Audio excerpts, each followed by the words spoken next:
దేశీయ అవసరాలకు వినియోగించే పామాయిల్ దిగుమతి శాతాన్ని తగ్గించాలనే ఉద్దేశంతో ఆయిల్ పామ్ సాగుపై దృష్టి సారించాలని ప్రభుత్వాలు రైతులకు సూచించాయి. అందులో భాగంగానే చాలామంది వ్యవసాయదారులు ఆయిల్ పామ్ తోటలు వేశారు. ఫలితంగా ఏపీలో సుమారు 6 లక్షల ఎకరాల్లో రైతులు ఆయిల్ పామ్ పంటను సాగు చేస్తున్నారు. ఇక్కడి వరకు బాగానే ఉంది. కానీ క్షేత్రస్థాయిలో ఆయిల్ పామ్ సాగు చేస్తున్న రైతులు నష్టాలను చవిచూస్తున్న పరిస్థితి. ప్రభుత్వం నుంచి ప్రోత్సాహకాలు, మద్దతు ధర ఆశించిన స్థాయిలో లభించకపోవడంతో ఆర్థికంగా చితికిపోతున్నారు అన్నదాతలు. ముఖ్యంగా రాష్ట్రంలోని పెదవేగిలో ఉన్న ఏకైక ప్రభుత్వ పామాయిల్ ప్రాసెసింగ్ పరిశ్రమ పాతపడింది. అందులోని క్రషింగ్ యంత్రాలు సరిగ్గా పనిచేయకపోవడంతో రికవరీ శాతం క్రమంగా తగ్గిపోతోంది. దీంతో పామాయిల్ రైతులు నష్టాలు చవిచూస్తున్నారు.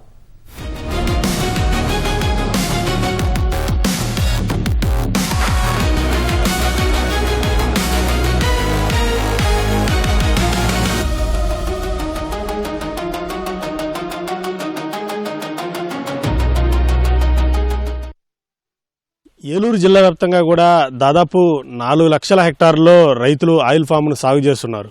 అయితే ఆయిల్ ఫామ్కు మద్దతు ధర లేకపోవడంతో అన్నదాతలు ఆందోళన వ్యక్తం చేస్తున్నారు. తెలంగాణ అలాగే ఆంధ్రప్రదేశ్కి సంబంధించిన ఆయిల్ రికవరీ శాతంలో తేడాలున్న నేపథ్యంలో తెలంగాణకి ఇస్తున్న మద్దతు శాతాన్ని తమకు ఇవ్వాలంటూ కూడా రైతులు కోరుతున్నారు. అయితే ఆయిల్ ఫామ్ సాగుకు సంబంధించి రైతులు ఎదుర్కొంటున్న కష్టాలు అలాగే ఇబ్బందులు, ప్రభుత్వం రైతులకు అందించాల్సిన ప్రోత్సాహకాలపై ఈటీవీ ఇది సంగతి కథనం. అత్యధిక ఆదాయాన్ని ఇచ్చే వాణిజ్య పంటల్లో ఆయిల్ పామ్ ప్రధానమైనది. అందుకే ఈ మధ్య కాలంలో ఆయిల్ పామ్ తోటలు వేసేందుకు ఆసక్తి చూపిస్తున్నారు రైతులు. దీర్ఘకాలిక పెట్టుబడి అవసరమైనప్పటికీ ఎక్కువ లాభాలు వస్తాయనే ఉద్దేశంలో ఈ పంట వేసేందుకు ముందుకు వస్తున్నారు. అయితే వాస్తవ పరిస్థితులు చూస్తే ఆశించిన స్థాయిలో దిగుబడి రావడం లేదు. దానికి సంబంధించిన పూర్తి వివరాలు తెలుసుకునే ముందు రాష్ట్రంలో ఎంత మేర ఆయిల్ పామ్ సాగవుతోంది, ఎలా సాగు చేస్తున్నారు అనే విషయాలు చూస్తే అధికారిక లెక్కల ప్రకారం రాష్ట్ర వ్యాప్తంగా సుమారు 6 లక్షల ఎకరాల వరకు ఆయిల్ పామ్ పంట సాగవుతోంది. అందులో ఎక్కువగా ఏలూరు జిల్లాలోనే పామాయిల్ తోటలు ఉన్నాయి. ఆ తర్వాత తూర్పు గోదావరి, ఎన్టీఆర్ జిల్లా, కాకినాడ, పార్వతీపురం, మన్యం జిల్లాలతో పాటు మిగతా ప్రాంతాల్లోనూ ఆయిల్ పామ్ తోటలు ఉన్నాయి.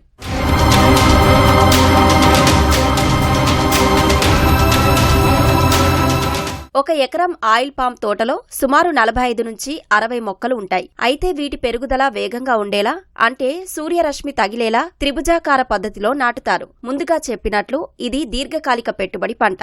అంటే మొక్కలు నాటిన 3 సంవత్సరాల తర్వాత అసలైన రాబడి మొదలవుతుంది. అప్పటి వరకు అన్నదాతలకు ఆదాయం ఉండదు. పైగా నిర్వహణ ఖర్చులు ఎక్కువగా ఉంటాయి. ఎరువులు, పురుగు మందులు, కూలీలు, ఆయిల్ పామ్ గెలల రవాణా వంటి ఖర్చులు ఇలా మొత్తంగా ఎకరాకు 80,000 నుంచి ₹1,00,000 వరకు అవుతుంది. అలాగే ఆయిల్ పామ్ పంటకు అత్యధికంగా నీరు అవసరం. సగటున రోజుకు ఒక్కో చెట్టుకు 150 నుంచి 300 లీటర్ల నీరు అందించాల్సి ఉంటుంది.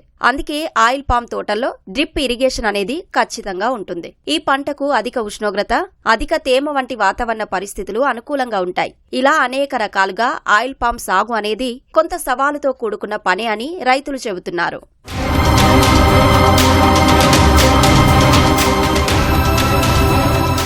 ఒకసారి ఆయిల్ పామ్ తోట వేస్తే 30 నుంచి 35 సంవత్సరాల వరకు నిరంతరాయంగా దిగుబడిని అందిస్తుంది. సాధారణంగా మొదటి సంవత్సరంలో ఎకరాకు 2 నుంచి 3 టన్నుల పంట మాత్రమే చేతికి వస్తుంది. 3 ఏళ్ల తర్వాతే రైతులకు లాభాలు వచ్చేలా దిగుబడి వస్తుంది. పంట వేసిన 6వ ఏడాదిలో ఎకరాకు 15 నుంచి 30 టన్నుల వరకు దిగుబడి ఉంటుంది.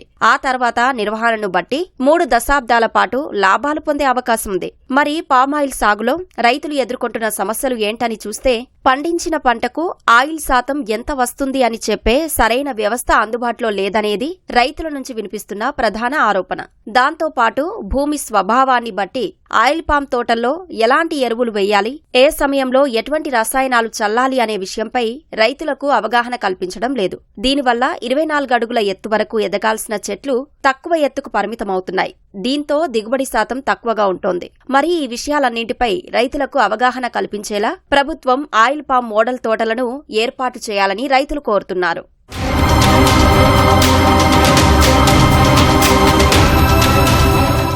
ఆయిల్ పామ్ సాగు చేయాలంటే ముందుగా పామ్ ఆయిల్ ప్రాసెసింగ్ ఫ్యాక్టరీ అందుబాటులో ఉండాలి. ఎందుకంటే కోసిన ఆయిల్ పామ్ గెలలు 48 గంటల్లోపు ప్రాసెస్ చేయాల్సి ఉంటుంది. అయితే రాష్ట్రంలో ప్రభుత్వానికి సంబంధించిన పామాయిల్ ప్రాసెసింగ్ పరిశ్రమ ఒక్కటే ఉంది. ఏలూరు జిల్లా పెదవేగిలో ఎన్టీఆర్ ముఖ్యమంత్రిగా ఉన్న సమయంలో ఏర్పాటు చేశారు. ఆ తర్వాత తెలంగాణలోని అప్పారావుపేట, అశ్వారావుపేట ప్రాంతాల్లో పామాయిల్ ప్రాసెసింగ్ పరిశ్రమలు ప్రారంభించారు. ఇటీవల సిద్దిపేట జిల్లా నర్మేటలో మరో ఫ్యాక్టరీ అందుబాటులోకి వచ్చింది. అయితే ఏ ఫ్యాక్టరీ అయినా మార్కెట్లోకి వస్తున్న కొత్త సాంకేతికతలను అందిపుచ్చుకుంటేనే మనుగడ సాగిస్తాయి. అయితే ఈ విషయంలో పెదవేగి పరిశ్రమ వెనుకబడింది. ఇంకా చెప్పాలంటే పూర్తిగా విఫలమైంది. సాధారణంగా పామాయిల్ ప్రాసెసింగ్ పరిశ్రమలో 5 ఏళ్లకొకసారి క్రషింగ్ యూనిట్లు మార్చాలి. కానీ పెదవేగి ఫ్యాక్టరీలో దాదాపు 15 సంవత్సరాలుగా మరమ్మతులతో కాలం వెళ్లదీస్తున్నారు తప్ప కొత్తవి ఏర్పాటు చేయడం లేదు. దీంతో క్రషింగ్ సమయంలో రోజు 2000 లీటర్ల వరకు ఆయిల్ వృధా అయ్యి రైతులు తీవ్రంగా నష్టపోతున్నారు. మాకేంటంటే ఈ సంవత్సరం ఆయిల్ ఫామ్ అనేది దిగుబడి తగ్గిందండి. కాకపోతే దానికి తగ్గట్టు ఖర్చులు కూడా బాగా పెరిగినాయి సార్. మెన్యూర్ కానీ, ఎరువులు కానీ, లేబర్ ఖర్చు కానీ ప్రతిదీ కూడా బాగా పెరిగినాయండి. దానికి తోడు మాకు మార్కెట్లో కూడా రేటు తెలంగాణ రేటుకిను మన ఆంధ్రప్రదేశ్లో రేటుకి చాలా డిఫరెన్స్ ఉందండి. అది టెస్ట్ చేసే కాడే తేడా వస్తుందండి. అది ఇక్కడ మనకి పెదవేగి ఆయిల్ ఫామ్ దగ్గర మన గవర్నమెంట్ది ఉంది సార్. అందులో టెస్ట్ చేసేటప్పుడు అది ఓల్డ్ మిషనరీ అండి.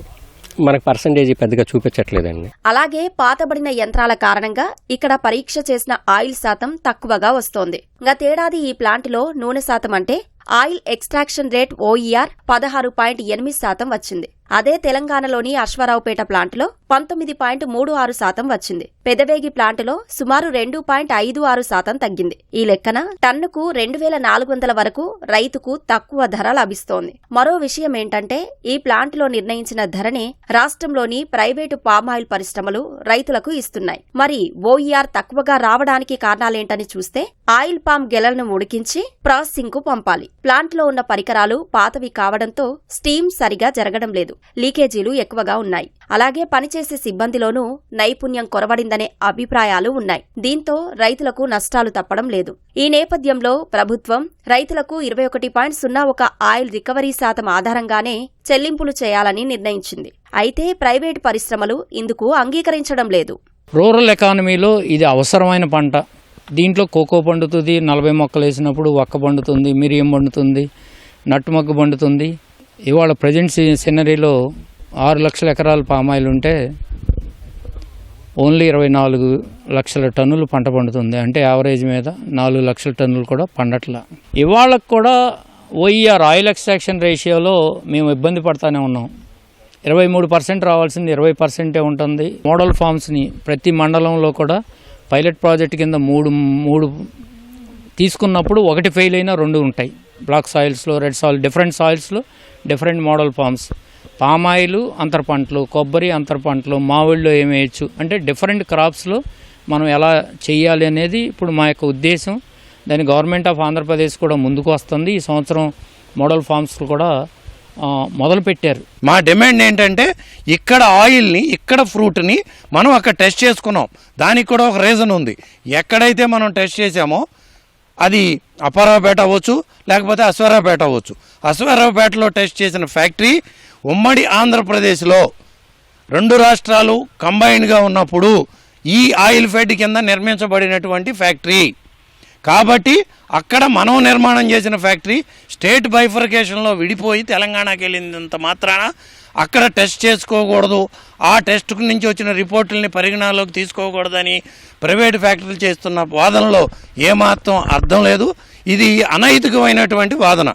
మొదట ఆయిల్ పామ్ పంట మద్దతు ధర టన్నుకు 3,000గా ఉండేది. ధర సరిపోవడం లేదని రైతులు ఆందోళన చేయడంతో 10,000కు పెంచారు. ఆ తర్వాత టన్ను ఆయిల్ పామ్ గెలలు ఆడితే అందులో 10% రైతులకు వాటాగా ఇచ్చేవారు. 2014లో ప్రభుత్వం ఆయిల్ రికవరీ శాతాన్ని తీసుకువచ్చింది. ఫ్యాక్టరీలో ఆడిన ఆయిల్ రికవరీ శాతం 18 నుంచి 24% వచ్చే అవకాశం ఉండడంతో ఆ మొత్తంలో రైతుకు 75.24%, పరిశ్రమలకు మిగిలిన 24.76% వాటాగా ధరను నిర్ణయించి ఇవ్వడం ప్రారంభించారు. అయితే పెదవేగి పరిశ్రమలో అనుకున్న స్థాయిలో రికవరీ శాతం రాకపోవడంతో అటు రైతులు, ఇటు పరిశ్రమకు తీవ్రంగా నష్టం వాటిల్లుతోంది. తెలంగాణ పరిశ్రమల్లో వచ్చే ఆయిల్ రికవరీ శాతాన్ని బెంచ్ మార్క్ గా చేసుకుని ఏపీలోని ఆయిల్ పామ్ ప్రాసెసింగ్ ఫ్యాక్టరీలు ధరలు చెల్లిస్తున్నాయి. అయితే అక్కడి పరిశ్రమ ఆధారంగా రాష్ట్రంలో రికవరీ శాతానికి ధర నిర్ణయించడంపై రైతులు అసహనం వ్యక్తం చేస్తున్నారు. పెదవేగిలోనే నూతన ప్రాసెసింగ్ ఏర్పాటు చేయాలని ప్రభుత్వాన్ని కోరుతున్నారు.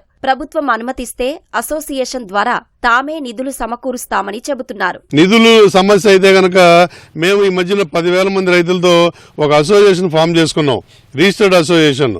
ఈ రిజిస్టర్డ్ అసోసియేషన్ ద్వారా మరి ప్రతి ఫార్మర్ కూడా ఒక ఎంటర్ప్రెన్యూర్గా ఉండాలని గౌరవ ముఖ్యమంత్రి చంద్రబాబు నాయుడు గారు తెలియజేస్తా ఉన్నారు. అలాగే మా కుటుంబాల్లో నుంచి కూడా మేము కూడా ఆ ఫ్యాక్టరీకి కావాల్సిన పెట్టుబడిని పెట్టగలం. ఒకవేళ డబ్బులుగా మీరు ఎక్కడ తీసుకొస్తారని అంటే మా పండిన పంటని ప్రతి ఎకరానికి 1 టన్ను 2 టన్నులు మేము తీసుకొచ్చి ఫ్యాక్టరీలో అన్లోడ్ చేస్తాం. దాన్నే మీరు మా పెట్టుబడిగా భావించి మా రైతులందరినీ కూడా పెదవేగి ఆయిల్పేట ఫ్యాక్టరీలో ఉన్నటువంటి రైతులందరినీ కూడా దాంట్లో భాగస్వామ్యంగా చేర్చుకుని ఆ ఫ్యాక్టరీ నిర్మాణంలో మమ్మల్ని కూడా ఇన్వాల్వ్ చేసుకోమని చెప్పేసి మేము కోరుతా ఉన్నాం. రాష్ట్రంలో వేలాది మంది రైతులు ఆయిల్ పామ్ తోటలపై ఆధారపడి జీవనం సాగిస్తున్నారు. కొందరు రైతులు తోటల్లో అంతర పంటలుగా కోకో, వక్క వంటివి సాగు చేస్తున్నారు. దీన్ని బట్టి చూస్తే ఆయిల్ పామ్ సాగు అనేది అనేక రకాలుగా ఆదాయ మార్గంగా మారుతోంది. ఇలాంటి వాణిజ్య పంటపై ప్రభుత్వం దృష్టి సారించాల్సిన అవసరముందని రైతులు అంటున్నారు. ముఖ్యంగా పెదవేగిలో ఉన్న పామాయిల్ పరిశ్రమను ఆధునికీకరించడంతో పాటు మరికొన్ని ఏర్పాటు చేయాలని కోరుతున్నారు. అలాగే సరైన ప్రోత్సాహకాలు, మద్దతు ధర చెల్లించాలని విజ్ఞప్తి చేస్తున్నారు. ఏలూరు జిల్లా పెదవేగిలో ప్రభుత్వ ఆయిల్ కంపెనీ ఉంది. అయితే ఆ కంపెనీ స్థాపించి దాదాపు 30 ఏళ్లు పైబడడంతో ఆ కంపెనీలో ఉన్న యంత్రాలు కూడా పాతవయ్యాయి. దీంతో రైతులకు ఆయిల్ రికవరీ శాతం తక్కువగా వస్తుందని రైతులు ఆరోపిస్తున్నారు.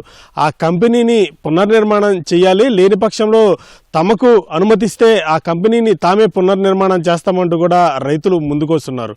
కెమెరామెన్ రమణతో శ్రీనివాస్, సిటీ న్యూస్, ఏలూరు జిల్లా.